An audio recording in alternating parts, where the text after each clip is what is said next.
and scientist. He joined the Met in 2008, having formerly served as curator of South Asian art at the Victoria and Albert Museum in London. He has curated numerous international art exhibitions and authored many associated publications. His major books include Woven Cargoes, Indian Textiles in the East, Indian Temple Sculpture, Lost Kingdoms, Hindu-Buddhist Sculpture of Early Southeast Asia, and the last and really great one that accompanied the big exhibition at the Met last year, Tree and Serpent, Early Buddhist Art in India. John, the floor is yours.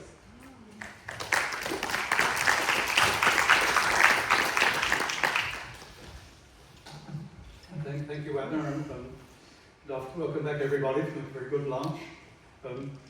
To begin my talk this afternoon, I should thank our hosts, of course, for the invitation to participate in this. I must say the range and quality of papers that we've heard for the last day and a half are very scintillating, and I think really bring the spotlight onto the subject of Asian bronzes in a very important way. The subject of my talk today is situated in southwest India at a temple at a coastal port city of Mangalore, but not well known probably to many of you. There's a map of southern India. There's the right-hand side upper section, you'll see Mangalore represented with this new phonetic spelling, and beneath that the regions of Kerala, Kochi midway down, these are historic ports which were known to the ancient Greek geographers, well recorded in Greek and Roman sources from the early centuries of the Common Era. Regions actively involved, particularly in the black pepper trade and other forest products going to the West Asian ports and to the Mediterranean world. So this is a region which was deeply connected for a very long time globally. It's important to keep that in the back of one's mind. The temple we're looking at today is Temple of Kadri in Mangalore. Is the approach. This is how you come from the car park and you struggle your way through the crowds of Hindu devotees on a crowded Saturday morning. Kadri is situated on what's today the suburbs of Mangalore, but was historically, of course, in the forests. It was in the hilly outskirts of the ancient port city, enveloped in big woodland. This I think is important in terms of its historic setting and the way it resonates with the landscape. The second half of the first millennium in southern India was a period of intense religious rivalry between Brahmanical forces of Shaivism and Vaishnavism on the one hand, and the heretical, or better call them the reformist faiths of Jainism and Buddhism on the other. A reading of the archaeological landscape alongside the epigraphic record makes clear that the Shaiva and Vaishnava factions were victorious. Indeed, they came to dominate the religious landscape of South India already during the Pallava and early Chola periods, 7th to 10th centuries. A great many of these devotees, these bhaktas, came to prominence, and some devoted their lives to celebrating holy places through songs, hymns of praise, many of which have come down to us to this day. Over time, they were canonized as the saints of southern Hinduism. Whilst Jainism did survive as a minority faith, Buddhism largely did not in the south. Instances are recorded where religious rivalry went beyond fiercely contested theological debates and encompassed acts of active vandalism. We have the instance here in this 12th century Jain manuscript cover from Gujarat, which we see a Jain acharya proceeding out with much celebration of his followers to engage in a theological debate. And as you might guess from the way in which this has been recorded and celebrated in art, he won that debate. That wasn't always the case. We have the famous instance in which famous 8th century Vaishnava Alva, the followers of Vishnu, Tirumangai, actively stole the golden Buddha from a vihara at Nagapattinam in order to melt it down and use the funds to renovate his beloved temple at Srirangam. This act of religious vandalism was recounted with pride in his biography. In the Tamil Compendium of the Lives of the Saints, we see many instances in which these acts of aggression and religious intolerance are celebrated as heroic deeds on the part of the particular saint whose biography has been recorded. The Buddha's presence in southern India slowly disappeared, literally I think stone by stone, as abandoned monasteries and stupas were either pillaged for building materials or appropriated, as was often the case, to serve as Hindu monasteries, as mats. Over time, traces of their Buddhist foundations were largely obliterated. Textual evidence points to ongoing debates against Buddhists well into the late medieval period, into the 15th and 16th centuries, indicating that the Brahmanical forces were not entirely successful. Buddhism hadn't entirely disappeared, even into the relatively late period, for which we have very little extant art surviving, no structural monuments, a few bronzes, which I think we can securely date into that later period. Point being that Buddhism was clearly still a threat, perceived as one by the Brahmanical side, and therefore needed to be engaged, and according to the sources, which are nearly all Hindu sources, biographical, heligraphs, then they make very clear that the Buddhists were defeated in theological debate. The recent textual studies have pointed to other continuities that do exist, to the esoteric Buddhist teachings as embodied in Vajrayana, Tantrayana Buddhism, and Tantric Shaivism.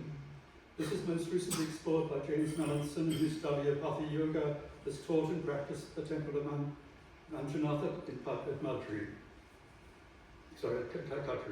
The temple and the adjoining Hindu monastery just up the hill coexist but are under separate theological administration, quite independent one of the other.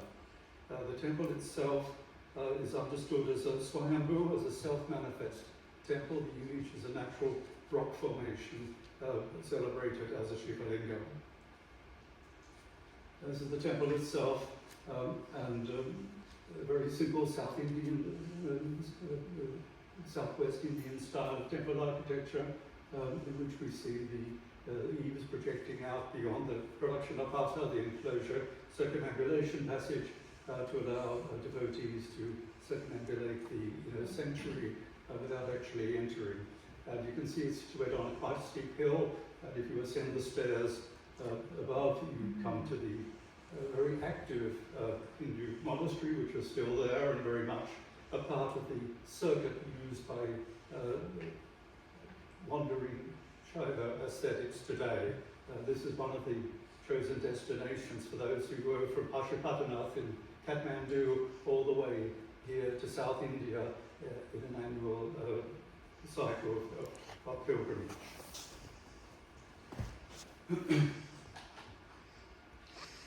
In the monastery, the temple plan, as I say, is a typical Southwest Indian Hindu temple plan, a west-facing entrance and mandapa, low-pitched roofs extending over the circumambulation passage. The three sides of the passage are enclosed with trellis-like screens, and within the western and northern corridors are housed three spectacular bronze images of seated deities, presently under worship as Brahma, Vishnu, and Vasa, what great sages. Let me briefly introduce the three images to you, which are really the subject of this paper, and then provide a little context and some new insights into this. Each of the images is close to a metre in height. These are spectacularly large and superb bronze castings. And from my limited visual examination, you're not allowed to proceed into the inner spaces where they're housed. You have to view them from a distance. They appear to be single pour castings, copper alloy. The two bodhisattvas each present, we'll see in a moment, have separately cast and highly elaborate prahal framing forming part of the mandala, framing the images themselves. And similarly, it has a throne platform separately cast. The first of the three is the seated Buddha on the screen, 61 centimeters in height, missing its pitta, its pedestal throne seat currently. seated in virasana, noble posture, legs layered but not interlocked, at the right proper hand raised in Pataka Mudra. It's a classic standard Buddha type. The purity of the posture, the fullness of breath in the figure, the prana, typify the style closely associated with Chola era Metropolitan and bronzes, as does the Yosnisha represented in flame form, which is canonically prescribed but very rarely represented except in the south and most particularly in the Sri Lankan tradition. But the texts themselves do explicitly state that the Yosnisha, the crown protuberance, should be represented flame-like, and that's almost never seen in other places throughout India. Also, the forehead mark, I'll show you a detail in a moment, has the urna, as it's called, this third eye or forehead mark that typifies so many images. On the Buddha images, the texts tell us it should be represented as a curl of hair, spiraling, so to speak, sometimes white, fluffy hair, according to some texts. And here again, it's correctly represented as prescribed, not simply as a dot or a raised marking, as is so often the case. The second of the three bronzes is this remarkable four-armed form of Avalokiteshvara, the embodiment of Buddha's compassion, as you all know. But I think here specifically identified as Sari Lokeshvara, the four-armed form of Avalokiteshvara, of which he has many manifestations, of course. But specifically, Sari Lokeshvara is the embodiment of the mantra Om Mani Padma Hum, Hail Jali, jewel in the lotus, and is understood as the personification of that six-syllable Aksari. The name Sadaksari literally means 6 syllables, signifying the purity and essence of knowledge. The Sadhana Mala text expresses it as the lotus adorned with a jewel. There are various readings of this mantra. As an esoteric form of Avalokiteshvara, he retains that deity's lineage identifier, seen in the Pada Shivnong, in the great towering hair, the Amatama Buddha, also seen, of course, on standard Avalokiteshvara images. And this provides the lineage of his direct descent. There you get the detail of the Amatama Buddha in the headdress. Here we do highly elaborated in the manner of a Saiva image, actually. And then on the shoulder, the antelope skin draped across the shoulder, which I show you here in detail on the right. The example from the post-Gupta sandstone, so-called Sanchi torso. For Sanchi now in the V&A. Sadaksari Lokeshvara is described in the Sadhanamala as residing in the Potalaka paradise, these palace being situated in this celestial realm, a point I'll return to shortly.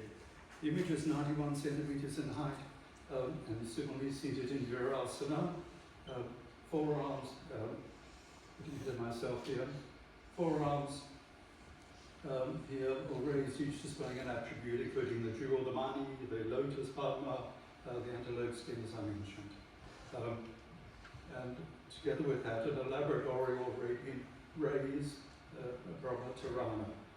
It's no longer positioned in its correct placement, so we can't precisely determine. You can see it's blocked up on stone at the moment, and it's missing its original throne base.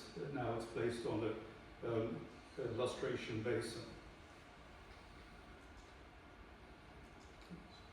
The traditional representations of Sadaksari Lokeshvara are shown here in 10th, 12th and 15th century examples, Pala and Tibetan representations, we see the forearm forms and traditionally both hands raised in Anjali. This, I think, is one of the reasons the identification of this deity has eluded people. I think if we look to other examples much earlier, we can actually find a basis on which to claim this particular identification. And that is this, there's a detail of the piece that was published in the 1950s on the right, minus its surrounding proper, and on the left, a remarkable swap belly bronze, which I had the privilege of acquiring some years ago for the Met, which also embodies the sacred mantra and represents Salaksari Lokeshvara, all the attributes that we've just described, the antelope across the shoulder. He also wears a leopard skin wrapped around the waist, has the four hands raised in various mudras and holding various attributes, not placed together as we see from the late medieval period onwards. This work I date to around 600, very beginnings of the 7th century. It's arguably around probably amongst the earliest we know of this genre, and I think represents the beginnings of the iconography, which evolved and changed over time. The other thing to name is a thing I'll return to momentarily, is the manner in which the ornamentation of the figure is so much given over to iconography that we would first look at and think of Shiva. The chinon, the asymmetrical earrings, for example, the animal skins draped across the body, these are the attributes of aesthetics, and so on, and this continues to be the case. Now the third great bronze, the time is racing, is this seated figure here, and this work was challenging because it's named in the inscription, which we have one inscription from this site, which is on the base of this particular bronze, in which the image is named as Lokeshvara. That is a very generic term, and it can even be Buddhist exclusively. But I think when you look at the figure, three-faced, six-armed, we're essentially here dealing with an esoteric form of Manjusri. So Manju Vajra Lokeshvara, represented here in his esoteric form, which we know is especially popular in northern and eastern India in the late first millennium. Here it is again, two views. On the right, I show you this 50s publication in which the ensemble is more correctly assembled. As it is today, the device doesn't frame the figure, for example. Here you see very clearly the way the framing device, the mandala, relates to the figure itself, the replication of the Amitabha Buddha from the crown, replicated at the apex of the framing device as well. Now the inscription is very, very important because it brings us really four key pieces of information. Let me just move forward here, that's not so legible, just trust me. First of all, it names the god, Lokeshvara. Secondly, it says the image was dedicated in a particular year, expressed as 4,000 years have gone by, then 100, together were 68, 4,068. That gives you 1068, common era. Further elaboration from the solar indicators secures the day as the 16th of January. The inscription also tells us it was installed at an auspicious moment by Sri Kundavarman, the prince of the Alupa dynasty. The Alupas, time won't permit, I was going to give you a little bit of potted history of the Alupas, but you have to just trust me here. The Alupas were the local clan rulers of the greater Mangalore area of the west coast of India, in constant interaction with the Deccan kingdoms of the Chalukyans and so on, but army and their successors, and under constant threat from the Pallavas and Cholas and Churas, on their southern and eastern boundaries. But their key, of course, was their economic wealth and their control of the Western Indian Ocean pork trade. And so they were always tolerant because they facilitated that great commerce, the Red Sea trade. And I think that's the key to their survival for something like the longest surviving South Indian dynasty, in fact, something like 800 years of continuous rule. As best we can tell, the first inscription is 675, and they go really right up until they were absorbed into the Vijayanagar kingdom, and the dynasty replaced by regional governors. We know that our texts travelled extensively with monastics, and of course art also travelled. So not only did the important texts circulate, and those who had knowledge would travel, carry them and teach them, and disseminate the teachings. But we also see images like this. This is a little crown Buddha from North India, Pala period, excavated Kanchipuram. Okay? So deep in the south, a base which was a great Buddhist centre and which through the centuries has largely wiped clean its whole Buddhist legacy and history.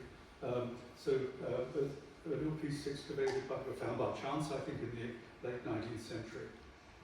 You'll forgive me if I rush a little. Time is getting short.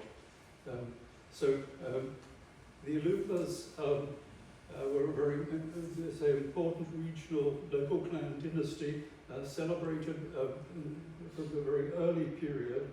7th, 8th century, the first inscriptions are referred to them, and they're already clearly identifying themselves as devotees of Shiva, Shaivite, as we see in this memorial stone here with the Shiva lingam at the base of the composition of this warrior hero, clearly deceased. The region, as I mentioned, was important for international trade, and this goes back a very long way, and it's a topic of another whole presentation. But we have the great bronzes, Roman bronzes recovered from Kolhapur in Maharashtra, and of course the evidence of Roman contact right down the west coast of India, including down towards Cochin at Patanam, which is almost certainly Musaris of the ancient texts, where Roman intaglio seals, Roman ribbed glass and other items have been recovered in recent excavations. Copper started to be widely accessible and circulating and traded, and inscriptions started to appear in copper plate. Very good way to have a portable deed, title, document of some sort, commercial transaction. These are the column copper plates, 7 plates, recording a contract between the local ruler, the Tulu-speaking local ruler of the Alupas, and written in Arabic, in Persian, in Pahlavi, Middle Iranian, and a Judeo-Persian blend. Very, very important documents, dating to the beginning of the 11th century, outside our time frame. That whole coastal region was clearly very important in the mindset of the Buddhists. The Buddhist sort of imaginary landscape placed great value on these regions. These are scenes from a very famous dated Pala manuscript 1015, Pala-Nepalese, which names sites down the west coast of India and beyond. And what's seen on the left is the Kanhiri caves just outside suburban Bombay today, the central Buddha associated with Java, already read that as Sumatra, Java, Western Indonesia world, and the further scene. So I now want to just very quickly pose some questions. Who commissioned these bronzes? Where and when? How did they come to Kadri, on the west coast of India? If my assumption is correct, they were made on the east coast, in Chola territory. What was the religious setting in which the images were received? How and when were they given new identities, from Buddhist to become Brahmanical, and appropriated into the ritual life of a Shaiva temple? And finally, what does this tell us about the cross-fertilization of ideas and imagery that took place in a period marked by sectarian tensions, notably the brief and final flowering of Vajrayana Buddhism in southern India, set against a backdrop of rising Brahmanical devotionalism, and the shared pool of ideas and imagery upon which they both drew. And my time is... How much do you still... 30 seconds. Let me just, I'm going to take you through a little visual journey now, skip the text, okay? On the screen is the bronze Buddha commissioned by the Guild of Metal Workers in Nagapattinam in the 11th century, under Kulotunga's reign, the latter part of the 11th century, and gifted to the Chudimani monastery, the Vihara in Nagapattinam, an instance in which we have the guild of metal workers being the primary donors of the image. This is important and may well cast light on our pieces from Kadri. Buddha's travelled, no question. I show you the famous Sulawesi Buddha that many people know on the left, and the Dong Duong one from central Vietnam, both of which almost certainly were produced, and would defer to my Sri Lankan colleague here, almost certainly produced in Sri Lanka in the latter part of the first millennium, travelled widely, and of course by sea. The way in which mercantile life found its way into the narratives of Buddhism, the Avadanas, the Jatakas, and so on. This is the Purna Avadana, the story from Ajanta, a story of a merchant who made his fortune in trading sandalwood, the connoisseurship of sandalwood, and donated it also to Sopara, the monastery not far from Bombay. And then we have, of course, the role of Avalokiteshvara, lower left, as the protector of travellers. There are 10 subsidiary scenes framing the central figure of the Bodhisattva and the Taras, and they show the dangers of travel, snake bite, shipwreck, and so on. And I'll show you the detail of the shipwreck as well. So this is the setting, if you like, of all of this. Here you see a close-up of the flame and the Urna mark, the curl of hair I discussed earlier on the Buddha. Prototypes that exist, the famous gilt bronze, most certainly from Pumpaha, Malaya in the south of Nagapattinam, now in MFA Boston. Prototypes, I won't labour the point here, but just to say, to my mind, the Kadri Buddha, lower left, belongs to this tradition of Nagapattinam bronze casting. Parallels with Polonnaruwa in Sri Lanka, of course, that broad, flat chest, the presence of inner breath, you feel the prana radiating from the body, and so on. Here's the figure, of course, you can see actively worshipped with a cluster of Shiva lingas at the base, and the trident out nearby, interiors of the sanctuary. And the third work I mentioned, the great image of Andrew Vajra, the esoteric expression of Manjusri, here again under worship. The more complete ensemble parallels for these triads, central figure with attendants and other elaboration. Notice the decoration of the upper ornament, the flowering tree ornament on the left, from Nagapattinam bronze, and the treatment of the Prabha from our piece from Kadri is very much talking, I think, of a shared tradition. We have other forms, typical esoteric forms of Manjusri represented in Pala tradition. You see on the right, of course, traditionally always wielding a sword. We can't rule out the possibility, but that there was a sword present in the Kadri work originally as well. The crossover is so deep here. You have an image on the left of Shiva in his form as the protector from death, a very rare esoteric form that has textual authority. And on the right, a bodhisattva. You see the Buddha seated on the lion, Samada Lokeshvara, and notice the trident, Shiva's attribute, there as part of the Buddhist iconography, etc. There are moments when you're actually not sure if you're looking at a Shiva image or a Buddhist esoteric image. The crossover is runs so deep. Even early forms of Vajrapani, you see here from early, we're talking 7th century, early Pala, in which Vajrapani is represented with massive, great dreadlocks of hair, very Shiva, asymmetrical earrings, and so on. Snake armbands, all of these elements that if you are coming out of a Brahmanical tantric tradition. And this representation, this brings me to my last point I wanted to make, which was, we have reference, of course, that Lokeshvara resides, as many of you will know, on Mount Potala, and the Potala Palace in Lhasa is, the ancestral now base of the Dalai Lamas, who claim direct descent from the Bodhisattva Avalokiteshvara.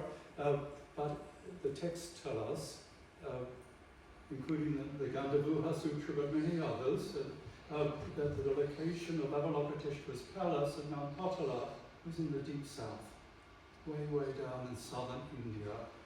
And this is a representation on the screen of a very rare representation of the enthroned Bodhisattva in residence at his palace, surrounded by rishis and holy men,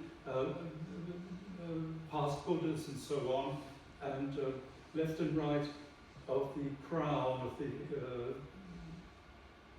Jatamakatala here, towering here, you'll see two rishis, two ascetics with their great tied up hair, also venerating on this mountain. And Zhuangzong in the 7th century, the Chinese pilgrim, tells us that should you go to this mountain and pray, Avalokiteshvara may appear for you, and you may have a vision of the Bodhisattva at that place. But the place was also worshipped simultaneously by Hindus.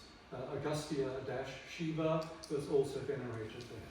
So you're getting devotees from both traditions visiting the same place. And the South Indians claim this is where it is. They know the place. It's at the very, very bottom of the Western Ghats.